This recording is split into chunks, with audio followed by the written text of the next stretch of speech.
Băi, dar fii atent cum a fost. Am făcut pe 19 decembrie, în perioada sărbătorilor.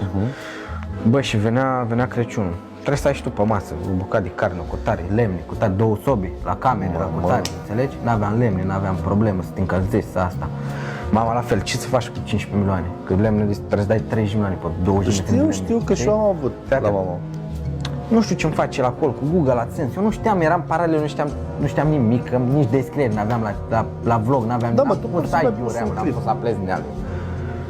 Bă, îl pun, bă, și mi intră în cația și gura ta vreo 1400 de euro.